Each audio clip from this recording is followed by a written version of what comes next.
Semua negara yang kena pengaruh Tiongkok, yang 23 negara tersebut, rata-rata demokrasinya lemah. Pemimpinnya menekan rakyat dengan kata lain otoriter. Pejabatnya bermain dengan pebisnis. Kenapa pejabatnya menerima tawaran Tiongkok? Karena kinclongnya infrastruktur berharap akan membuat negaranya terlihat berkembang maju. Sehingga pemimpinnya bisa dikatakan berhasil, walaupun pakai hutang besar. Ada lagi fakta, banyak negara yang terkena pinjaman hutang Tiongkok untuk bisa membayar bunga pinjamannya adalah dengan meminjam lagi. Dan ini tanda bahaya, karena mempertaruhkan kedaulatan negara. Pejabatnya melacurkan aset negara demi nama pribadi dan keuntungan kelompok. Pastinya hutang tadi membuat Tiongkok menjadi lebih kaya. Apa buktinya Tiongkok menjadi lebih kaya? Buktinya 7 dari 10 perusahaan konstruksi dunia adalah dari Tiongkok. Total semua proyeknya bernilai 350 billion dolar dalam 8 tahun ini sejak tahun 2013, atau nilai tersebut sama dengan 3 kali APBN Indonesia, yang mana semua proyek itu diberikan oleh pemerintah Tiongkok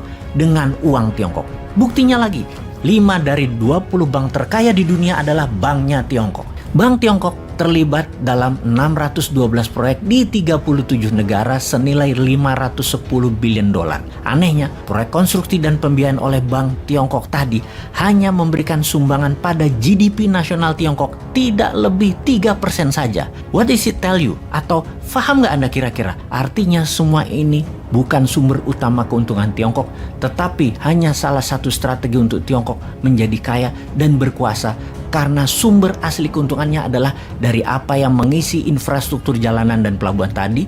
Keuntungan terbesar Tiongkok sesungguhnya. 9 pelabuhan yang dikuasai Tiongkok 100% dan mengendalikan 80 pelabuhan dunia adalah kunci sukses lain dari Tiongkok. Dan hal ini adalah bagian dari BRI. Dan ini adalah strategi untuk membuat keuntungan tinggi bagi Tiongkok. Semua pelabuhan itu ibarat untaian mutiara, mulai dari pelabuhan Tiongkok ke seluruh penjuru dunia. Inilah naval base-nya Tiongkok terkoneksi di seluruh dunia. Mereka bisa kendalikan pelabuhan, kendalikan rute perjalanan kapal, menempatkan kapal perangnya, dan pastinya mendikte rute perjalanan kapal perdagangan dunia. Jadi sesungguhnya BRI bukan economic plan, tetapi rencana untuk mengendalikan dunia. Kapan berakhirnya rencana pembangunan BRI ini? Yaitu di tahun 2049, di mana 100 tahun usia negara Tiongkok. Diharapkan 100 pelabuhan dunia diikat dalam satu kelolaan dan kepemilikan Tiongkok melalui strategi BRI. Alias pada saat itu Tiongkok sudah mendominasi dunia. Sahabat, semoga hal ini bisa menjadi bahan untuk pemikiran kita semua. Sekali lagi kita bahas tentang export debt. Apa ya bahasa Indonesianya agar sahabat lebih mudah memahaminya? Bagaimana kalau kita lanjutkan informasi tentang BRI atau Belt Road Initiative, kita ke Pakistan. Tiongkok membangun pelabuhan di Pakistan, membangun jalanan membelah Pakistan dari ujung timur laut Pakistan ke Tiongkok daratan menuju pelabuhan laut di selatan Pakistan, membangun 5 power plant. Semua itu dibangun dengan hutang pinjaman dari Tiongkok. Sementara isi pelabuhannya, kelolaan pelabuhannya, tenaga listrik yang dipakai, dan sarana jalan darat serta rel kereta tadi adalah untuk barang Tiongkok yang terbanyak isinya. Itu sebenarnya Tiongkok melakukan ekspor debt, yang mengekspor hutang, yang import hutang adalah Pakistan. Perkiraan total jumlah hutang Pakistan dari Tiongkok adalah sebesar 20,8 billion dolar, yang merupakan 23% hutang asing negara Pakistan dengan bunga 5% per tahunnya, dengan tenor pinjaman 20-25 tahun. Artinya 5% kalau dikalikan 20 tahun itu 100%. Sudah asetnya dijaminkan, dolarnya dikeruk ke Tiongkok, barangnya dipakai Tiongkok, bayarnya 2 kali lipat, padahal harganya sudah di markup gede lagi. Itu arti sederhananya tentang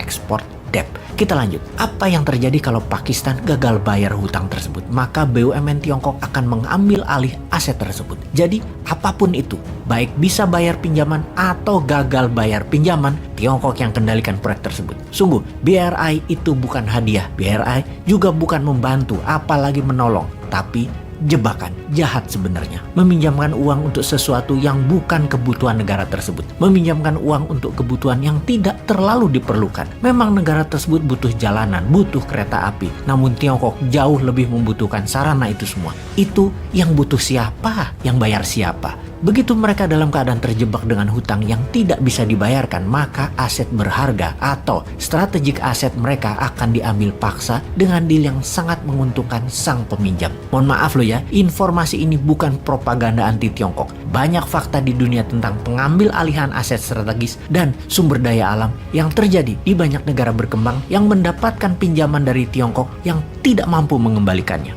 Gwadar Port di Pakistan misalnya diambil oleh Tiongkok karena tidak mampu membayar hutang Pakistan tersebut sehingga menjadi dikelola Tiongkok selama 40 tahun ke depan. Djibouti pelabuhannya, Obok, menjadi military base-nya Tiongkok dengan hampir 10.000 tentara Tiongkok di sana sebagai pasukan keamanan aset-aset Tiongkok di Afrika dikelola oleh Tiongkok selama 20 tahun ke depan. Tajikistan harus menyerahkan lahan dengan luas 1.000 km persegi wilayahnya untuk Tiongkok. Laos lebih sadis lagi. PLN-nya Laos 100% dikelola oleh Tiongkok saat ini. Kemudian Hambantota Port, pelabuhan laut lepasnya Sri Lanka, dikelola Tiongkok selama 99 tahun. Sama juga dengan Malacca Gateway-nya di Malaysia, dikendalikan Tiongkok selama 99 tahun. Dan ngomong-ngomong, 99 tahun itu sama dengan kelolaan Hong Kong oleh Inggris yang dimulai di tahun 1898. Secara keuangan, Bank Dunia mengatakan bahwa ada 23 negara berkembang yang mengambil pinjaman hutang Tiongkok atau menjadikan Tiongkok pembiaya dan kontraktor proyek mereka. Punya resiko seperti Laos, seperti Pakistan, seperti Sri Lanka. Dan dari 23 negara tersebut, 8 sudah dalam keadaan genting dan minta bantuan IMF. Mengapa krisis? Karena hutang luar negeri negara tersebut rata-rata adalah 50% hutangnya ke Tiongkok.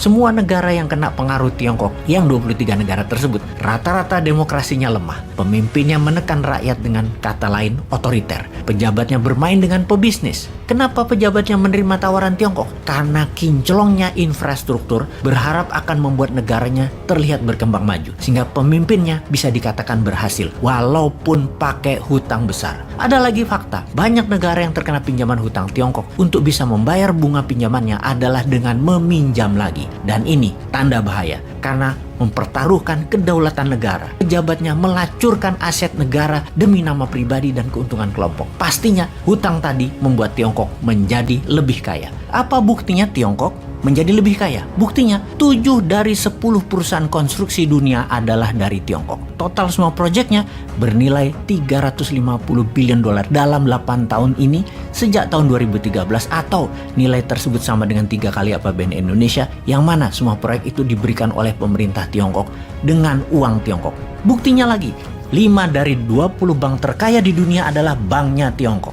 Bank Tiongkok terlibat dalam 612 proyek di 37 negara senilai 510 billion dolar. Anehnya, proyek konstruksi dan pembiayaan oleh Bank Tiongkok tadi hanya memberikan sumbangan pada GDP nasional Tiongkok tidak lebih 3% saja. What does it tell you? Atau paham nggak Anda kira-kira? Artinya semua ini bukan sumber utama keuntungan Tiongkok, tetapi hanya salah satu strategi untuk Tiongkok menjadi kaya dan berkuasa, karena sumber asli keuntungannya adalah dari apa yang mengisi infrastruktur jalanan dan pelabuhan tadi.